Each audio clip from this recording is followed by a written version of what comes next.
Drink coffee. Kind of messes with my stomach, to be honest. Why is it doing that? There it goes. Your open will start after this. Uh-oh. Yeah, take the camera up. Then. Okay, now do it. Are you using a phone? Yeah. Oh, you use the iPad or you typically use a phone? I always use phone. Oh. I don't know why it's doing that. Maybe turn it the other way. Yeah, like the other way now. Yeah. I've had advice given to me, but it was We're recording. and didn't really work. Stand straight up. Yeah, stand straight up, man. I don't know what's going on with it. You can call in and talk about your problems. 17 seconds. I can't play a song if I need to. No, Good. you're fine. I don't know. It's the best I can get. Yeah, that's fine. It works fine. Here we go. What's got is you? Oh. Good morning and welcome to Recovery Talk, Hope and Help for the Hurting. Sorry, you can't see it. Those of you listening in air, we're trying to adjust our camera here in studio, but I think we got it.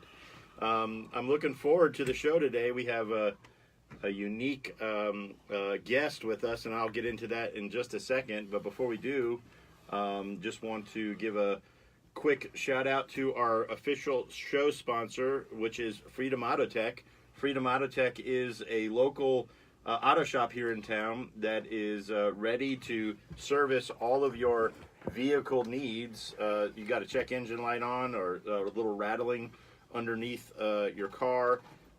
Bring it in. They're ready to diagnose and get you a good fair price and fix your car up right for you. And the unique thing about Freedom Auto Tech is that it's a dual purpose shop. Professional work on your car, which if you buy a part from Freedom Auto Tech, you can even get a 2-year, 24,000-mile warranty on that parts and labor nationwide.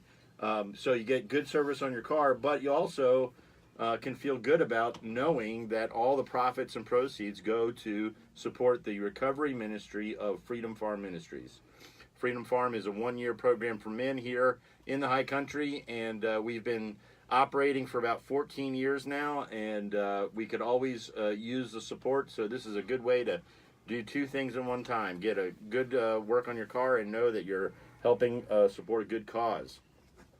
It was a little bit slushy as I was coming in the doors just a minute ago. I guess the high country crazy weather is about to change. Hopefully on the next weather report we'll know a little bit more about that.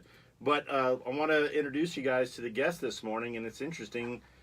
Speaking about Freedom Auto Tech, this is the lead mechanic here at Freedom Auto Tech. His name is Adam Woodard. Can say hi to everybody. Adam. How you doing, everybody? Adam comes to us via South Florida, and for those of you in the high country that maybe don't have the kindest words to say when you see the Florida tags go by on the road, we need to forgive Adam for not changing his tags yet, because I noticed the other day that even though you've transplanted from South Florida and you are a Beach Mountain resident, you have not changed your tags, my friend. Working on it. Yeah. So I actually share that fact with Adam. We actually came from the same county in South Florida, but I've been up here 8+ years now. So I'm about to be an official transplant. I don't know how long it takes. Maybe Braxton has that timeline for us, and you can tell me how long it takes to become a official Carolinian high country resident. Give or take 2 or 3 years. 2 or 3 years. Okay, so I'm there. Josh Marion, good to see you. He's down in Elkin. He's a friend of ours, friend of the ministry. We got Paul, Gary watching, also from Gary's probably either in Florida or Louisiana, and Paul's in Georgia. So show through social media, Facebook is getting out there. Look, if you're listening and you hear something you like and you're not able to listen to the rest of the show, you can always go to Facebook and go to Recovery Talk, and you'll find our shows. We're posted every week right after the show. The Facebook Live is posted for you to come and watch. And Gary's in Jupiter. Hey, all right. And we got our friend Jeremy Casey listening. Jeremy serves at the DMV here, and he says that every Thursday he gets to take, I guess they do a cash deposit from the DMV, and he says he gets to catch some of the show. So, good friend of ours, Jeremy. Rich Brown is watching, listening. Anyway, Adam, so I tell you, we got a little unique, not just because he works at Freedom Auto Tech, but that is part of his story and why he's in here today. But Adam does not come from a personal background of substance abuse. Adam never had a problem with drugs or alcohol. But Adam felt very convicted to come in here and tell his story because I think he has something to share with anybody that's out there listening. Because he has what it can be like to live with a loved one that struggles with these things. So Adam, born and raised, you're from Loxahatchee, Florida. Loxahatchee, Florida. For any of you guys, Gary knows where that is. He's in Jupiter. Josh says when we start talking with that country sling, then it's your official transplant. So I guess I got to work on that. Talking like this? Yeah. All right. So anyway, Loxahatchee, Florida. I grew up actually. I lived in Green Acres, and then Green Acres is where I'm from. But I lived for many years. Went to high school in Wellington, Florida, we were basically your rivals. Yeah. Across Southern Boulevard on the other side of the street. Right. So you come from Loxahatchee, born and raised, but you spent a lot of time actually out in the Florida farmlands of Belglade, and grew up in a mechanic family. Tell us a little bit about that, my friend. I mean, growing up, it was the same as everybody else. I mean, had everything we wanted: dirt bikes, foilers, got to go fishing. That wasn't the same as everybody else. I didn't have any of that stuff. Well, I was jealous of people like Wellington. You. Yeah, I was in Wellington. Loxahatchee. Yeah, that's true. But no, I mean, growing up, it was just like the rest of our neighbors. We started off riding bikes when we were little, and it progressed to, parents got us a dirt bike, foiler, and fished a lot, mudded. I mean, it really wasn't nothing out of the ordinary. And worked on cars in the garage. That was about it. Worked on cars in the garage. You're born and raised. Is it too negative to call you a born and raised grease monkey? Kinda. But no, I am. Yeah. I mean, it was basically Saturday mornings and Sunday mornings. My dad would wake up about 4:30, and I never really slept in late. I'd wake up about 8 and basically walk out in the garage, and he would say, change this part. And there's where my weekend went. So, but other than that, I mean, it was a good childhood, amazing family, amazing house. Got everything we ever wanted. That kind of scares me now, having a kid. You say you want your kid to have a better life than you, and I honestly don't think I could do that. Not only having one, but don't you have one on the way? Yeah, and I got one probably about 8 months. I go to the first ultrasound on the 25th. Oh. Tomorrow, actually. Wow. I forgot to tell you that. So great family, siblings. How many siblings do you got? I got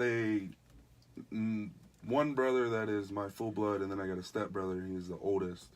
But my full blood brother is in the middle between both of us. He's 4 years older than me. Uh-huh. So. But great parents, great childhood. Had everything you wanted. No complaints about anything. No. So, where did you end up going to high school? Seminole Ridge. Okay. Played football. I mean, actually, that's where it kind of... I think before high school is when it all started for me. I was still in elementary school, I want to say, because it started when my brother was in 8th grade. And my dad had knee surgery, and I don't remember it too much, but I remember going with my dad to pick my brother up because he just got suspended and arrested because he took my dad's pain pills and was giving to people in the school. And I think one girl actually overdosed and passed out and had a seizure. Oh, wow. So that's when it really started. That's when I realized that my brother was going into the drug life, and I mean, but so that's kind of like where we were heading on this. So your brother is your exposure to the effects of substance abuse on a family, on an individual, and you start seeing this at what age were you? He said you was 8th grade, and you were... I was probably in 5th grade. 5th grade. 5th grade, 4th grade. Okay. I mean, by this time, I've already smoked cigarettes. I mean, because I was running with his pack. Yeah. I was always doing what my brother did because they all rode BMX, we'd always do this. So by this time, I mean, where I've already had a cigarette, I've already had a dip. You know, I'm a 5th grader, and I didn't have cigarettes in my pocket and smoked a cigarette on the way from school. And but so you're doing your own little bit of rebellious stuff. Yeah. I mean, I was watching running my brother. with your older brother stuff. Yeah, he was the older friends. brother. He was what I looked up to, and I mean, he'd smoke cigarettes, and oh, cool, you know, I'd smoke a cigarette too, and that didn't last long, but but no, I mean, that's when I actually. Did your parents ever find out that you were being influenced negatively by some of your brother's friends, or they kind of just chalked it up as to Middle school growing came up? home one day, and my mom said, "Let me smell your hands," and that was hand her the good hand, and then she smelled it, and then smell my other hand, and she smoked cigarettes, and I'd get grounded. But middle school was kind of when, you know, where'd you learn how to smoke cigarettes? And I basically wouldn't say anything. I would just be like, I just found one. You just found one. Yeah, so. So how was your relationship with your brother this time? Was he like, I'm your big brother and he trying was, to keep a little brother away? He was He was everything I looked up to. I mean, there wasn't. I talked about him like he was God, and he was the guy that basically I didn't go a day without talking about my brother. And I didn't know how bad he actually was. I just knew that one time that he got caught, he was still around. But I mean, my relationship with him was awesome. I mean, there was times where just like every relationship with a brother, but no, yeah, we had a really good relationship until I got to high school. Until you got to high school? Yeah. So we're getting close to a break, but so I want to, when we come back from break, I want to pick it up to where right after, I guess, your brother's 8th grade. What grade are you in? I don't know if I've asked you this twice. 5th. So you're three grades behind. So it was when he was a senior in high school and you were a freshman? Yeah, he didn't make it past freshman year. Oh, okay. But high school, going through middle school is kind of where it all. But in 5th grade is when your brother got in trouble stealing the pain pills, and you started to realize what that was your brother's kind of in bad shape. Yeah. But at this point, you idolized your brother. Yeah. You wanted to probably be a lot like your brother. Oh yeah. Wanted to hang out with his friends, heavily influenced by him. Your parents probably started to see that there was some problems here. Yeah. And he started to get into some trouble. Oh yeah. Okay, so we're coming up on a hard break, but we will be back in just a few minutes. Just stick with us. Did you know there's a fantastic thrift store Okay. on 105 We're going off track. You didn't go off track. It's hard. I was after we talked yesterday, I was in the shop, and I'm like, man, I'm trying to get like the timelines, everything figured out. Because I mean, to me, it felt like it went by like this. Since elementary school to now, it feels like it went by like this. I'm trying to. I feel like I'm trying to slow you down a little bit. That's him. I think I'm just trying to slow you down a little bit. Yeah. So you don't. Well, I mean, all that really happens when I get to. When I started high school, I think he was there, and that's when he went in jail when I was in middle school. And then in high school, I remember he was at a couple of my football games, and then that's when he got sentenced to 5 years. John Jim says, "Hey, you're doing great." Thank you. Hey, little brother, you're awesome. He said, "Don't be nervous." Trying not to be. Lauren says, "I'm watching you. Wave to your wife. You're doing such a good job." Gary in Jupiter says, "Public speaking is not easy. You both do an awesome job." So thanks, Gary. Gary's a commercial fisherman now. It just feels weird, and I mean, it feels like I'm not talking loud enough, and it's like you're talking fine. It's like with David's microphone, because David, the guy you had on here last week, he does all it. And it's like with his microphone, like I watch the little red light, and when I talk too loud or sing too loud, the red light goes on. It peaks, yeah. And so like I don't ever really. No, that's you sound fine right now. Sounds good. But no, I mean, it really starts in, I think my beginning of high school is when he got sentenced to 5 years. So the beginning stuff I really don't remember, but it's really not. That's when the cops get involved and people are kicking in the doors and houses getting raided at 3 o'clock in the morning. Well, so we are about a quarter way through our time, so we still got, we're not in any rush. So yeah, I will try to slow you down if I think you're getting a little ahead of yourself. You're loud enough without a microphone, John says. Oh yeah, that's my. I don't know if that's Gemma or John. It's my in-laws. We're not in-laws. Yeah, brother-in-laws and sister-in-law in New Jersey. Andrew's watching. Andrew's watching down in Florida too at work. Is he? He's able to do this at work. He told me. I was just down there and saw him. I don't know how. So my sister. What would be my sister's stepdaughters to me? What are my sister's stepdaughter to me? Uncle? Step-uncle? I'm a step uncle, right? Step-uncle? Uncle? So yeah, so Andrew is her husband, and he watches every week from work. So my brother-in-law and he work together at the place.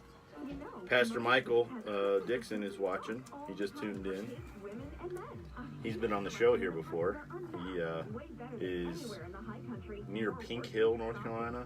I don't know exactly where that is.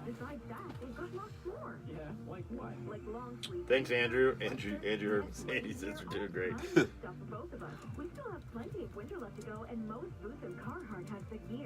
Josh, why don't you come next Thursday, man? I could always need people, man. Rocky Mount, that's right, Rocky Mount. Sorry, Mike. Pastor Dixon. All right. So we're going to come back after this with music, and then when we get to the 10 seconds, don't feel like you have to rush going to break. You can kind of go right into it, and then I'll just push the buttons whenever you say, we'll come back after this or something. So when you got 10 seconds, you can kind of pace it out a little bit.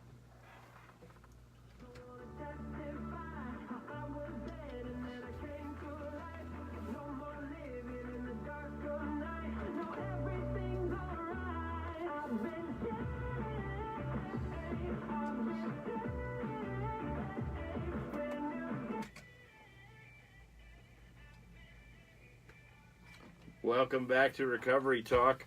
Recovery Talk is a show that tries to bring hope and help for those that are out there hurting. Recovery Talk is also a show sponsored by Freedom Auto Tech. Freedom Auto Tech is a local shop here in town, and it serves a dual purpose for our customers, and that dual purpose being, if you need your car fixed, which everybody that owns a car, at one point you're going to need something fixed, you need a good, honest mechanic to be able to give you a good job at a good price. But, how nice is it to be able to go and get your car fixed, even with a warranty if you buy a part, 24,000 mile warranty or 2 years, whichever comes first. So you get your car fixed, but know that the profits being made by the shop are going to support a recovery ministry for men here in town. So that's exactly what Freedom Auto Tech is doing. It exists for the sole purpose of giving people a good mechanic work on their vehicles via our guest this morning, Adam Woodard, who is our lead mechanic. And at the same time, you can feel comforted that the profits at the shop are not going to somebody's pocket, but they're going into support a good cause. So if you got problems with your vehicle, give them a call, 828-355-4434. It's 828-355-4434. They're ready to get you on the schedule, get you fixed up, do all kinds of work. Adam was trained. He went to Toyota school. Yeah, I went to Toyota University. Toyota University. Jacksonville, Florida. But he is able to work on all kinds of makes and models. So give him a call and we'll get you fixed right up. 828-355-4434. So Adam's down in Palm Beach County, Loxahatchee.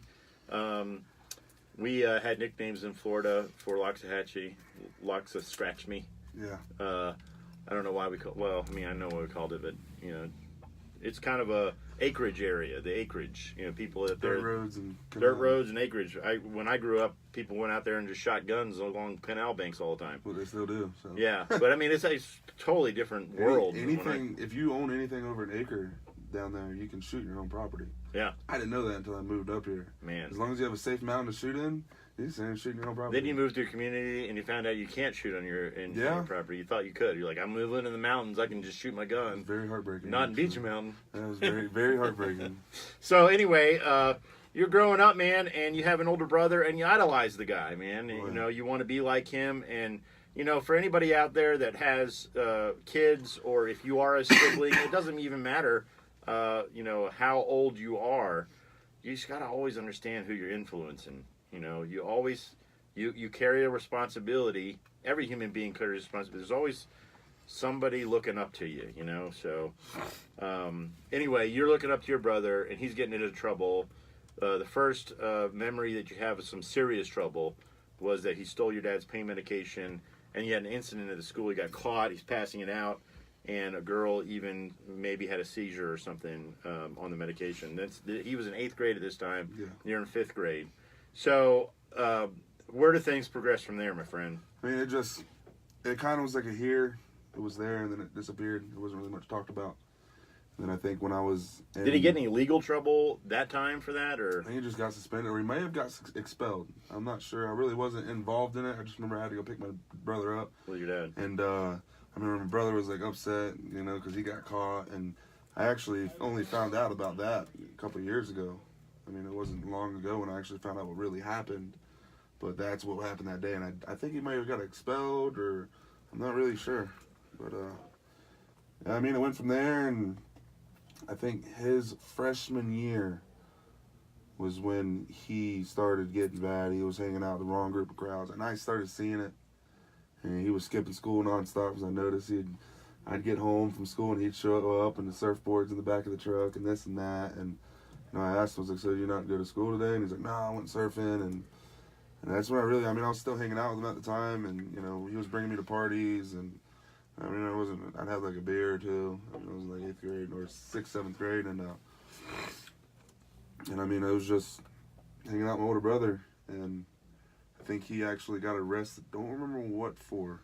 This was the first time he got arrested. I think it was for like a year, maybe a year and a half, and this was the first time he ever got arrested, and so I went like 7th, 8th grade without my brother to look up to. So he got arrested, and he spent a year and a half in jail? Yeah, I think it was a year and a half, or a year, because he didn't get sentenced to prison, because anything over, I think it's a year and a day is prison. Mm-hmm. So I think it was a year, because he was in jail. But it might have been like the mid-7th grade, because he wasn't there for like 7th or 8th grade, or maybe the end of 8th grade he was. Did he go to the gun club Hilton? He was actually in the one by the fairgrounds, the one that's still open. Yeah. And, he was there. And Stockade. Yeah. And, sorry, folks, so you guys listening, because we're from the same county, we know a lot of the same things. So. But he went there, because I remember we actually visited him there. And, there's a famous guy in the Stockade right now, actually.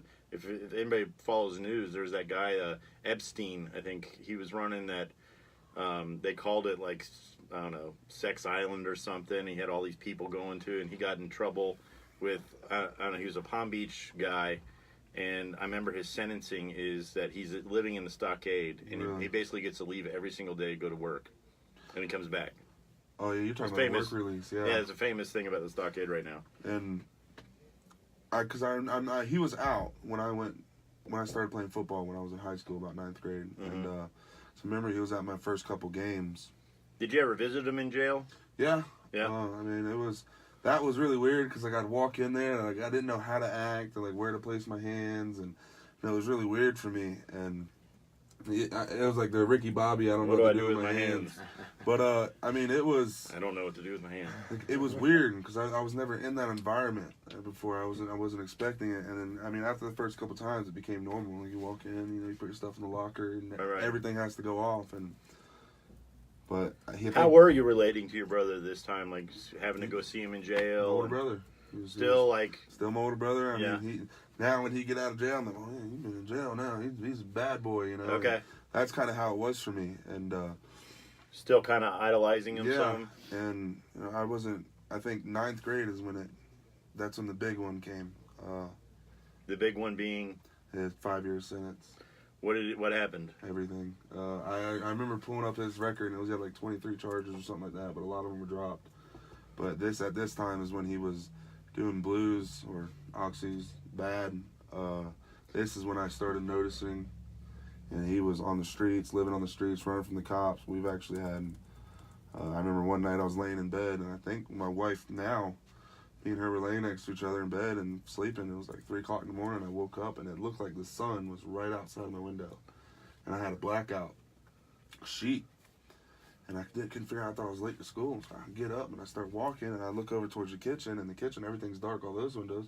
And there was another bedroom here, which is my brother's bedroom, and that underneath the door was lit up. I look over and my dad comes walking out and I hear people banging on the doors. And so I look out the window and there's like 10 cop cars in our windows. And then so we got the story, and I guess at this time he was actually walking down the street because he started robbing houses. He was walking down the street with like a 74-inch plasma screen TV at like 2 o'clock in the morning. Then cops hit their lights and he ran, and he actually told me this. There was a cop in it with a dog where he was sleeping in the woods, and he said he crawled up behind the dog and the cop and got his shoes and cigarettes and everything and backed out of the woods and ran to our house, and he was trying to get into the window. My dad screwed the screen shut, and so he didn't want him getting out, but now he was trying to get back in. And that was the first time we've actually had all the police at our house, and I mean, it just progressed on and on. So you went from visiting your brother, idolizing him, to your parents were not letting him stay at the house anymore. No, Was he an adult? He'd run away. He would get in an argument with my dad. I mean, one time I was in the shower, and I started hearing him and my dad arguing. I heard a loud hit. And I don't know if it was my dad that hit my brother or my brother. I think it was my brother hit my dad, actually, because they were in an argument. And that's how it would start. Him and my dad would get in an argument, and he would leave, pack his stuff and leave. Uh-huh. And then, I mean, that's how it's been since now. I mean, he would leave and be on the street for a couple months, and we wouldn't know where he was, and we'd get a call, Florida Corrections incident, and, oh, he's in jail. When you said the streets, was it like Loxahatchee? Everywhere. Uh-oh. Keep going. Well, it's playing a commercial. Yeah. Go ahead. Sorry about that, folks. We got a crazy board today.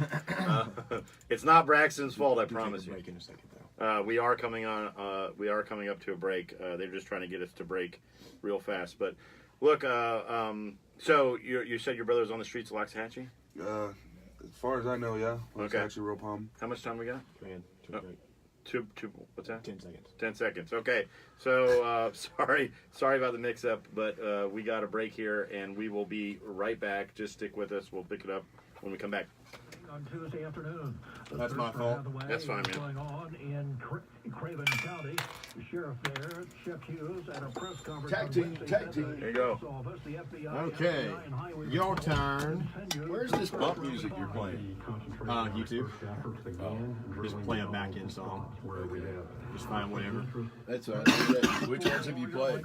I did not play that one. House committee next month, indefinitely Definitely. delaying his appearance before the House Oversight and You're fine, man. You're doing That was just not fine. the greatest. We are halfway through the show. Yeah. Oh, It was really? no, I mean, because once he got arrested, it was just me being in high school, basically. Let's go. Not, I mean, I was hurting because I didn't have a brother, but I was just that kid. Do we have a few seconds of intro time? Thousands of Mecklenburg County families Or receive does their it matter? food and nutrition benefits for February Or early. you're just while playing plans some for of it, March remain and uncertain. then potting it down as they come Mecklenburg in. County Department of All right. Social Services Deputy Get out of Director here. I'm out of the way, man. Move it, move it, move it. All right, have a good rest of the show. Thanks, Braxton. Yep. Do you need anything from me about moving forward about the commercial? No, I don't think so. Okay. When we talked earlier, I already got on the info set with Robin, so we're good to go there. So. All right. Sweet. But yeah, I'll let you know if I need anything. Okay. Should be good then. How cold is it outside? It's getting cool. I'll tell you here in a second. Okay. It's supposed to be like I'm getting questions from South Florida. Well, it's been in the 30s today. Yeah. I'm not Well, sure. it started out at 48 this morning, and currently it is 35. It's 35 currently, Gary. It's low, dropped low of 19. today. Tonight, For tomorrow, Boone. first thing tomorrow. Yeah. The high today So it was started out in the 40s, and it's Yep. dropping. Yeah. And the Tomorrow wind's, we got, the wind's picking up too. it's saying low 16 tomorrow, 16 degrees. So, It's been getting warm and wet, then cold and dry. Warm and wet, cold and dry. It's been doing this now for like 3 weeks. Josh, message me after the show, buddy.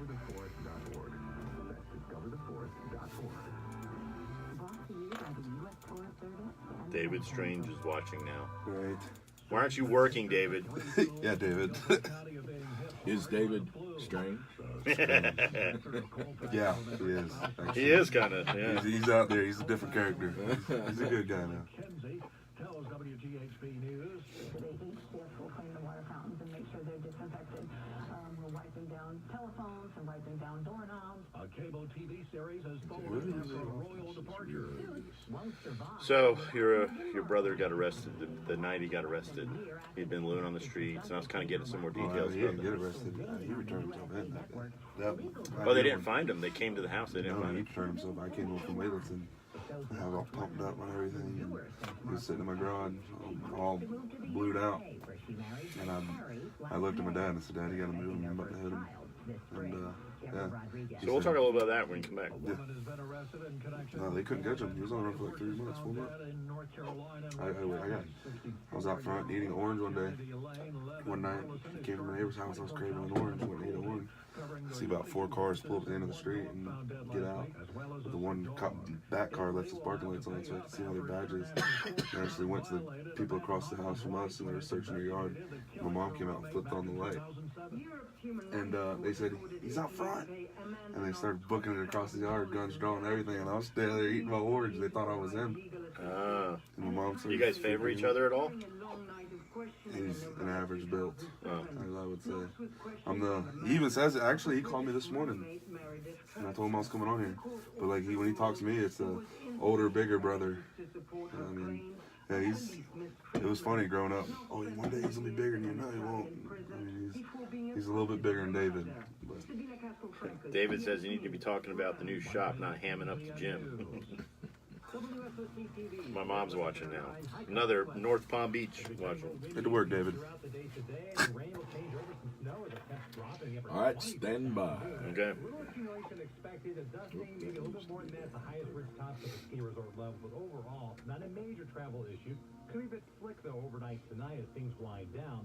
Blustery and cold in the low 20s. You can do an intro with Pink Floyd, the last one, if you want. Do Time or something.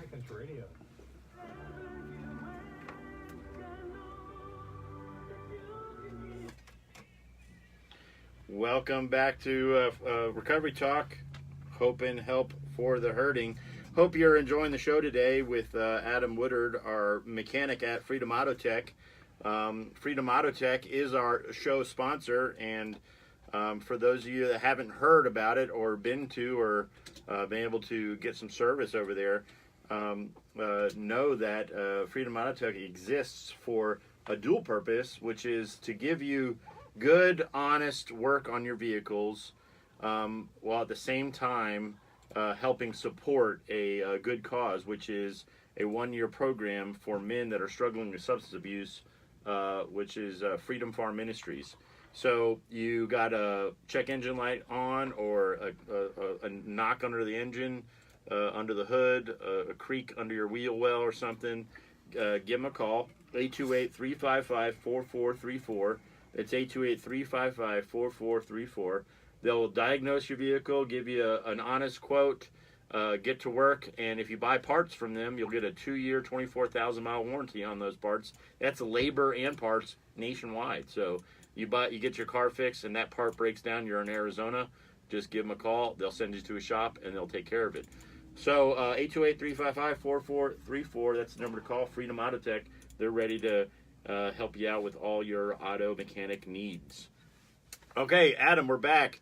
Adam, our guest, is telling us his side of substance abuse, being the little brother, growing up with an older brother that struggled with this, which eventually led him to become the mechanic of Freedom Auto Tech, because he was so impassioned with the very vision that I just explained to you during it.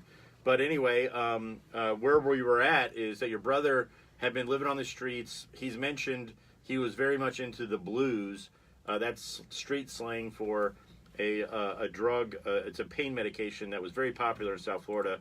Personally, my story, which maybe one day I'll tell on the show. I don't think I've ever. That's what I'm waiting for. Yeah. So that was my drug of choice. I'm from the same area, and it's a 30 milligram Roxycontin, and that's what the streets were flooded with them down in Florida. So your brother's all into those things. He's living in the woods, and the cops show up at your house one night, but they don't catch him. You said, I heard off the air, they don't catch him. He actually evades the... No, he told me the story about this. Okay. Our neighbor actually had an RV, and he ran, every house is an acre and a quarter. Right. So he ran around our house, jumped his fence, and climbed on top of his RV. And while the dogs were around the RV, he jumped off the RV into another neighbor's yard, ran all the way down there, got into the canal, ran through the canal, ran back up the other side, jumped in another canal, and ran like 3 blocks over. He's amazing. Yeah, they didn't catch him. Yeah. So they didn't catch him that night. And what ends up happening, he evades police capture for 3 months, you said? Yeah, it was about 3 months, maybe a little bit more. But at this time, that's when it really started. One night home. they even mistook Yeah, they you. mistaked. I was at my neighbor's house and walked back over to my house and was eating an orange in my front yard, and I see 3 cars pull up at the beginning of the road, and the last car actually left his parking lights on so I could kind of see. And you could see their badges and their keys and their guns, and they went over to the neighbor's house, and the neighbor's house was really covered with trees. Uh-huh. And they went into his house, and you can see the flashlights, and I was like, well, maybe the neighbor's getting arrested. I'm just going to sit here and watch. And I was just standing there, and then my mom came out and opened up the door, and she flicked on the outside light, and they stopped. All their lights stopped. And like, he's outside. And they took off running straight toward the guns drawn and everything. My mom's freaking out, and when they got close enough to see me, they're like, "Oh, that's not him." And I'm like, "No, I'm like 300 pounds. He's like 130. It's like definitely not the same guy." And but I mean, but this is really when it started hitting home. Is the heartbreak I watched my mom and dad go through is what got to me the most. Is my dad, he's got probably 12 stents in his heart. He's had like 4 or 5 heart attacks. His first heart attack was like my freshman year, and then literally I called him one day. I was like, "Where you at?" He's like, "Oh, I'm pulling up the hospital. I'm having a heart attack." But it was basically my dad just got out of the hospital for having a heart attack and this and that, and the cop. There's this one cop. He wasn't like the rest of them. He was a real. You know what I'm trying to say. And he would hound my parents. Basically, my mom was heartbroken, crying.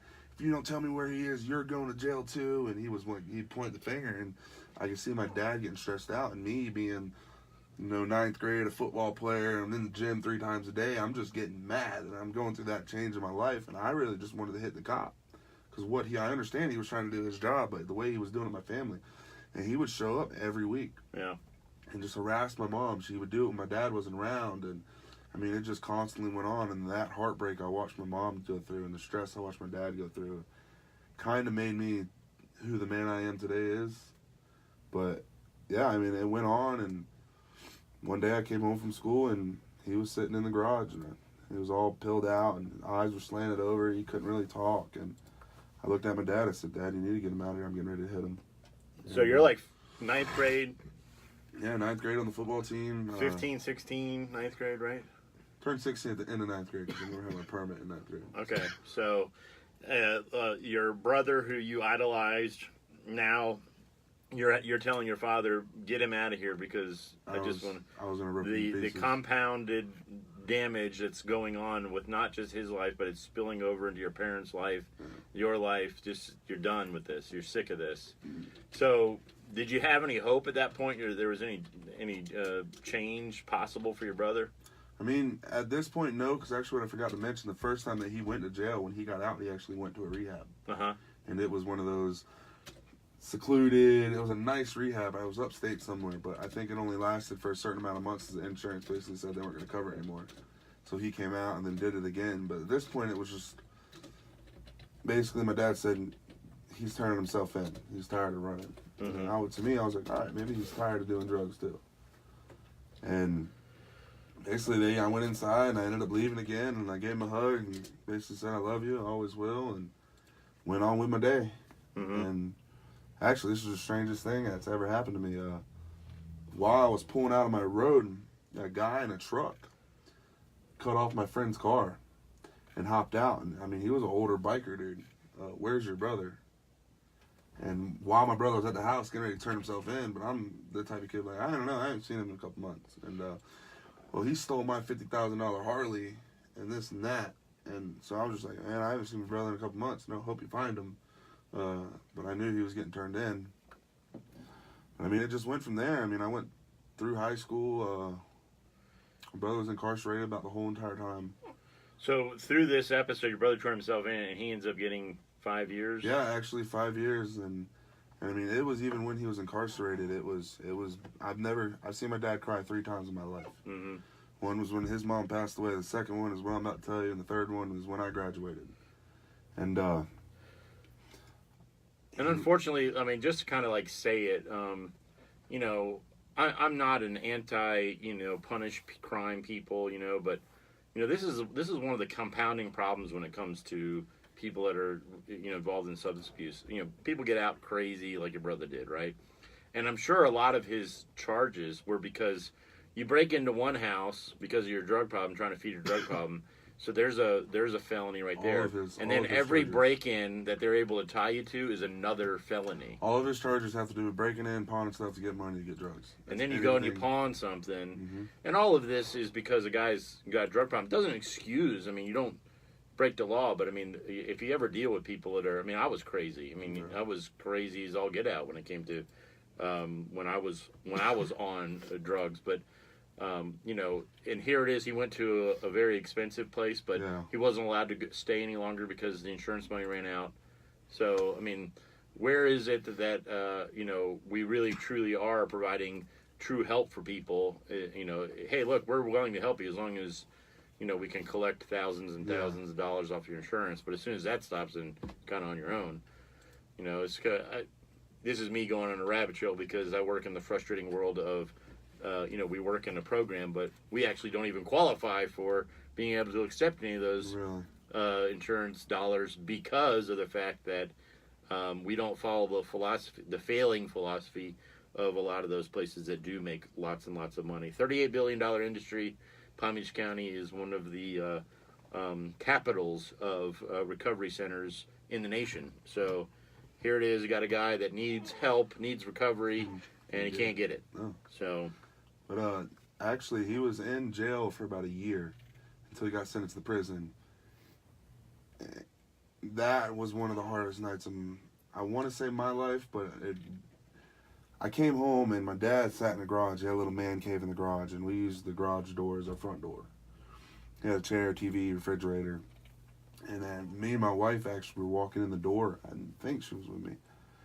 And he had towels laid out everywhere, and the floor was soaking wet, and he had knee bandages on both knees, and his hands were, he was shaking, like something was going on. I said, what's wrong? What happened up on the floor? And he said, nothing. I was like, okay. I thought it was nothing.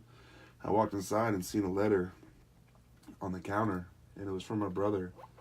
And his first 30 minutes of prison is he got jumped 3 times. Basically came up and said, pay us for protection, let's break it off in you. And he wasn't having that, and the first time he got in a fight with one guy, and then they came back with 3, and they jumped him again. That's when they broke his nose and his jaw, and then they drug him into a corner and locked him. And I mean, what my dad's thing is no matter what my son, no matter what my brother did, and no matter how heartbroken my dad was, is how my dad reacted when he couldn't do anything. And I've never seen someone so broken, and I mean, he couldn't talk, he couldn't speak, he didn't even explain anything to me for like a week, and he just said, he's my son, I can't do anything. And I mean, now I understand because I have a kid, but back then it was just like, after everything he's done, you're still like that. Oh yeah. And I mean, it really went there. I went through high school, and everybody knew me, I knew everybody. I mean, I knew all the parties, everything went, I was that kid. And I mean, I was dealing with a lot of stuff growing up.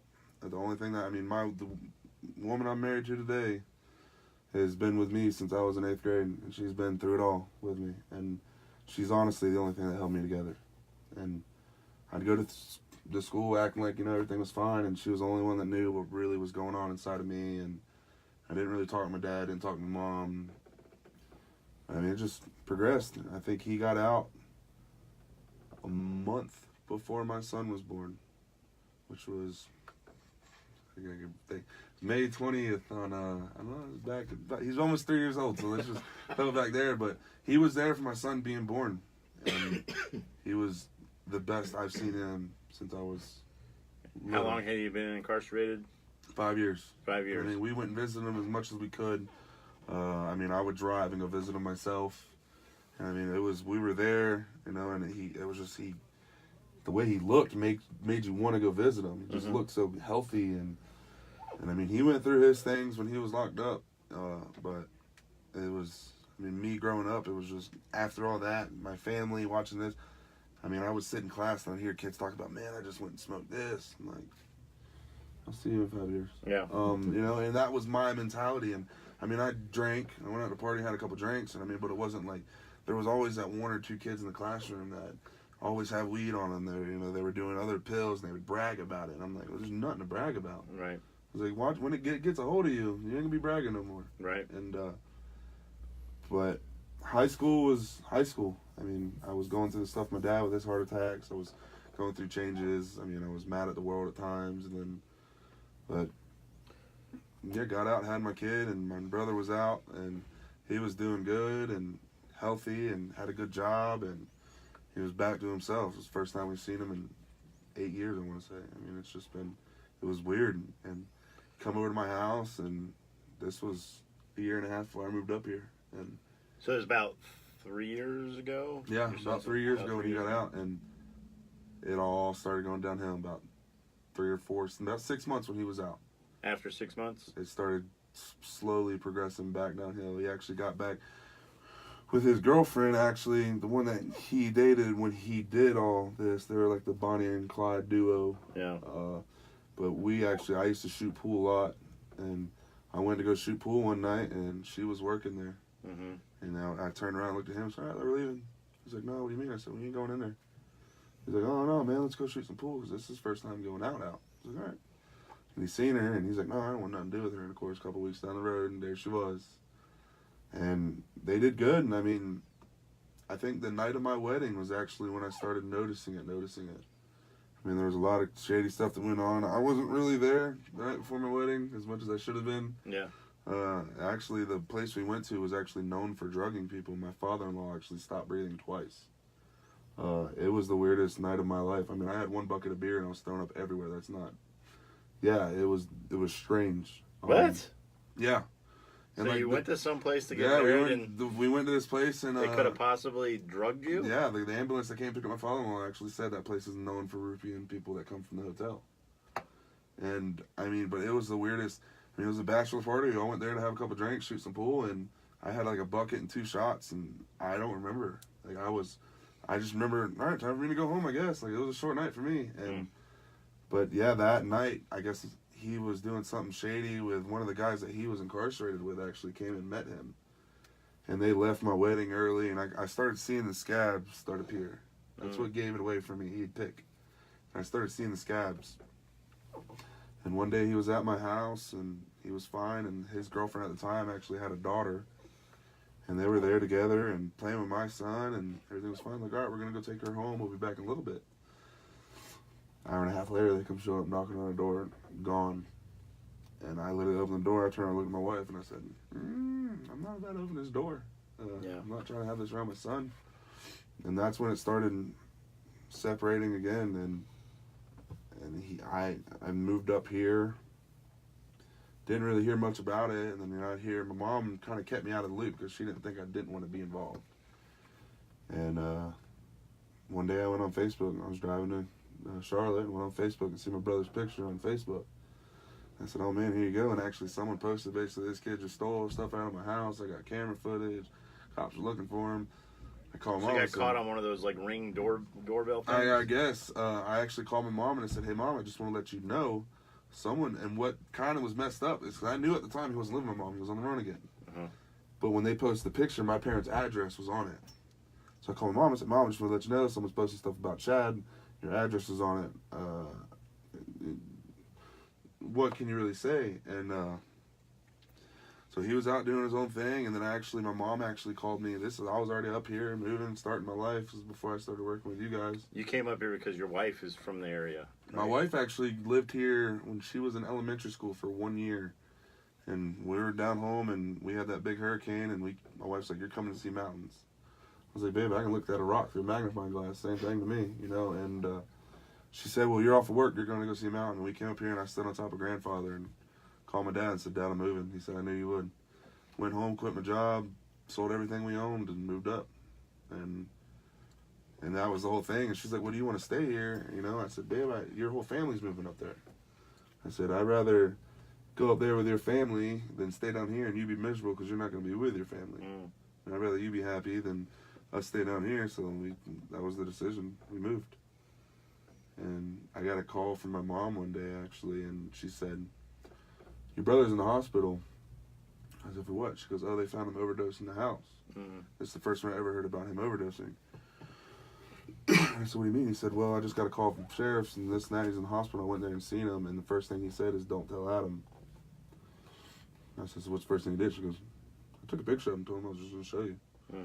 And I actually called him. He didn't answer, so I texted him. And this was the first time I was ever hard on him. This was my breaking point. This was, all right, now I see people being easy on you isn't going to help anything. And I texted him and said, you're stupid. He texted back, and he's like, how am I stupid? I said, look where you're at. I mean, I hate saying about it now, but I honestly think he needed it. Because there's only one or two things he was going to do after this, get worse or get better. And, yeah, I texted him, basically said, you're stupid. And he goes, well, thanks for asking on the line. I was like, all right, at this point, I don't care. I said, you ain't doing nothing but hurting yourself and hurting mom and dad. And I said, I'm tired of seeing it, and I don't want to be around it, and I'll be damned if my son's going to be around it. And that was the first time I came home and told my wife. I said, man, I feel bad. And she's a big-hearted person, you know. She feels bad over anything. If she tells someone to be quiet, she'll feel bad. You're a big-hearted person. No, yeah, I am too. But she's a little bit bigger than me. We're going. How much time we got? You've got 5 minutes. 5 minutes, okay. And we got a 2-minute commercial break still. So. Okay. But, I mean, if you want to wrap up, and then we'll just be out that way. Okay. If you want to. So we'll go to the end. Okay. Okay. And we basically told him everything that I felt growing up right there in the spot. And he's like, well, no, I was trying to get help. Apparently, I told you. I said, Mom told me that you wanted to go to a little rehab thing and get help. I said, but you didn't. I said, you know, you're the only one that can change you. No one, unless you're ready to change, there ain't no point in you trying to get help. And I just kept pushing on him and basically this and that, and that was it. And then I'd hear things from Mom every now and then, and it really wasn't much. And then one day I got the call. Or I went on Facebook, actually, and I seen his picture. They finally caught him. And I was like, call Mom. I said, well, he's in jail. I said, how does he look? Terrible. So that was how long ago when he got caught? He had a year's sentence. He gets out in 65 days. But, I mean, I don't really remember the month. So he got caught for another breaking and entering type thing. Got another year. Yeah. But you're up here, and you were working for a construction company. Yeah, I was working for Jim Fry. He owned a construction. He'd build like decks and everything, and I was basically driving a big dump bed all around all day. Because we're coming near the end, then you answered an ad for Freedom Auto Tech. Freedom Auto Tech. Actually, my wife seen it. She sent it to me. She screenshot and sent it to me, and basically looking for shop foreman and lead technician, and I didn't fill it out. I told her, I said, babe, I'm 23 years old. Nobody's on my team. She said, well, you got more experience than most people. I said, 22 years old. And then actually a week later, she grabbed my phone and she filled it out. Or she texted the number that was on the ad. Yeah. And send me a resume. And so she sent in my resume, and when can we meet? And I went down there and met, and that's when it all started. But when I read the ad, at first I didn't read the ad, and then when I read it, I called my dad and I said, I got a job. He said, you got an interview? I said, nope. He said, well, don't jinx it. I said, no, I got a job. He said, what do you mean? I said, it's working with a rehab. I said, I'm working with a shop. I get to teach people how to work on cars, a new trade. I get to help people that are in a rehab. And I that night when I actually got the job, I laid in bed and I looked at my wife. I said, how is it someone that was never supposed to leave the state of Florida end up moving to North Carolina and getting a job helping people in rehab? It was the weirdest thing to me, and I love every minute of it. I mean, especially David, working with David. I've been working alongside him since I started. For those of you who don't know, David is a guy that's in our third phase of our program that had some mechanic abilities, but you've actually helped him blossom. He's probably watching the show, but he shouldn't be because he should be working while Adam's gone. Yeah, but I mean, it's just, it wasn't, since the day I started, I mean, it was a struggle. We had our hiccups, for sure, but I've loved every minute of it. I mean, I've never been happier working somewhere. And shop's growing. We're starting to get a reputation. You really are helping out a lot over there. So if you guys have been listening, also right here near the end, you've been talking to your brother. You actually talked to him right before the show. He called you from jail. Talked to him right before the show. I've actually talked to him, and the first time I talked to him, he actually told my mom if he could move up here when he gets out. And I told my mom, I said, he's a grown man. If he asks me to ask something, he can ask me something. Mm-hmm. And he called me and asked me, and the first thing I asked him, I said, are you ready to get help? And he said, I'm done. I'm tired. I can't do it anymore. So you want him to come through the program? He wants to come through the program. I mean, I said, well, I work with rehab. And he said, I know, I want to go through it. He said, I'm tired of living this life. He goes, I want the best for my life. He said, and he kind of said it. He said, I'm tired of looking up to you. I'm your older brother. And that hit home to me. He said, I'm your older brother. You're supposed to be looking up to me, and I'm over here looking up to you. And so, yeah, he gets out, and midnight of my birthday, and he's coming straight up and going into the program. So that's fantastic. Praying for him and hoping that best for him. So it looks like we're going to call it a day. We thank you, everybody, for tuning in. We'll be back next Thursday. I think I might have a guest that during this show wants to be on, so maybe we'll see Josh next Thursday. But Adam, thanks a lot for coming in, telling us some of your story, and hopefully we'll have a good report about Chad, your brother, coming up here. He said it's going to be pretty cool, and I get to tell my story. So. All right, well, we'll be praying that happens. Thanks, everybody, for tuning in. We'll see you next week. Cool beans. Thanks, man. Man, I didn't get to play any Pink Floyd. Dang it. I don't know. We'll get it next time. Sorry about coughing all through there, but Sure, I could have thrown you a cough drop. I've got the crud, I think. I've been trying not to get the crud, but sometimes it just